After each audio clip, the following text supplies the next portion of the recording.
man, I just bought a new camera that only has 8-bit. I don't like Sony cameras because they only shoot 8-bit, and I like 10-bit because 10-bit is so much better, you know. Hey man, what you shooting with? How you shooting that image over there? Are you shooting 10-bit? If you're not shooting 10-bit, don't shoot it, bro, because you can't do nothing with those colors. Like, what? Why even use 8-bit at all? It's just pure garbage. I know, if that sounded as dumb to you as it did to me, man, stay tuned for the video. We're gonna talk about it.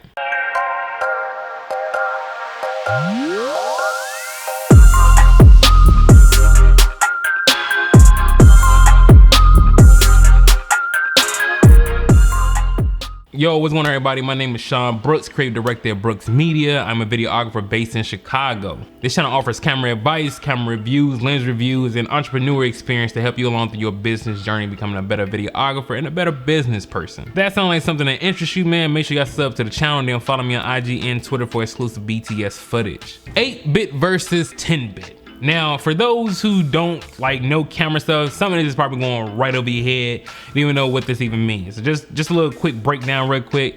8-bit and 10-bit, there are a certain color depth in which film or footage is shot in. 10-bit has a lot more information that you can work with than 8-bit as far as when it comes to coloring. That's it though. It's really about color information in regards to how your footage is gonna look. So when you think of 8-bit and 10-bit, let's think about how 10-bit has a lot more color information to work with versus 8-bit. But don't let that word "a lot," you know what I'm saying, get stuck in your head. Here's what I mean. Time and time again, we have videographers or YouTubers. I'm not even gonna call them videographers because we have YouTubers who make this argument about how 8-bit and 10-bit are just completely two different beasts. And if your footage is not a 10-bit, then you're gonna have clipping and banding everywhere.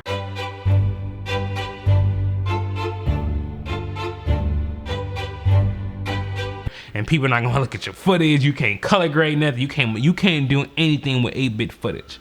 Due to people being inexperienced and novice in this thought process, some believe this. But for me, I do my research, I do my homework, and I know that is completely false. Honestly, the whole argument, you're worried about the wrong thing when it comes to 8-bit versus 10-bit. When you're trying to, if you are shooting something, right, outside or even inside, you should be shooting to enhance the colors that you already see. If I see a red cup, I'm not trying to turn that cup into anything other than red. I don't need it to be orange. If I wanted an orange cup, I would have shot an orange cup.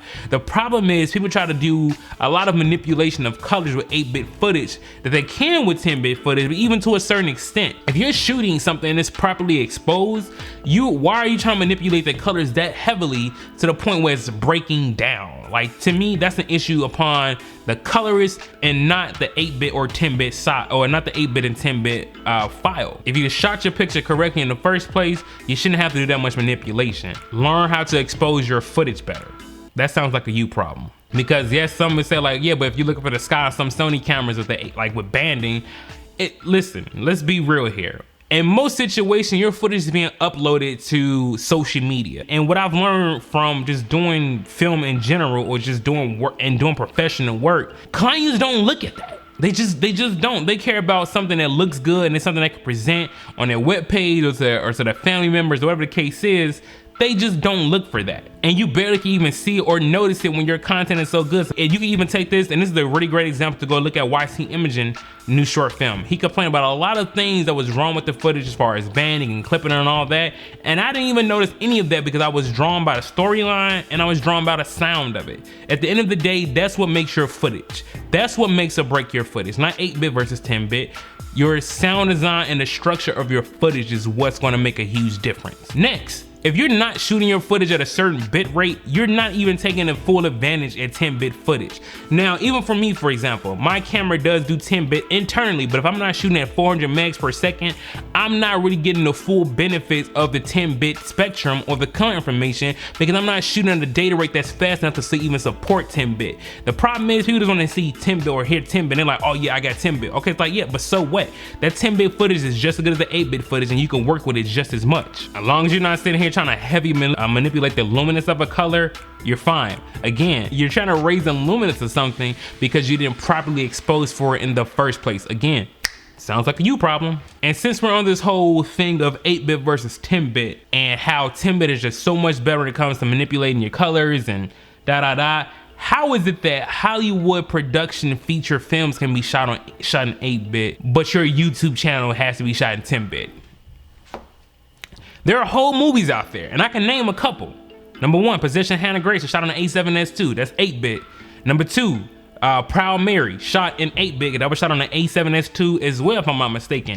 There are even some clips that was shot in The Wolf of Wall Street using an A7S2, again, 8-bit. Kendrick Lamar video, is I think Loyalty, shot on an A7S, shot on some A7 camera, I think usually the A7 III or the A7S2. Nonetheless, 8-bit footage. So how is it that Hollywood and music videos say, hey, 8-bit is just fine, but your YouTube videos require you to have 10-bit footage only?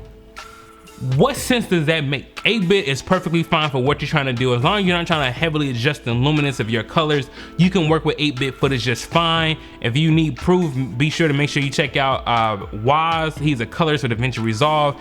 He color grades 8-bit footage like there's no tomorrow with no problems at all. I'll make sure I link his channel down in the description below because he's a really good colorist. I think you should really check him out. So at the end of the day, remember this, y'all, 8-bit versus 10-bit, it doesn't matter. At the end of the day, if you know what you're doing, if you know how to properly expose a shot and know how to enhance the colors that's already around you, you don't need to do that much heavy manipulation or even need 10-bit footage just to make your footage better. It's your boy Sean Brooks, man. I'm out. Deuces.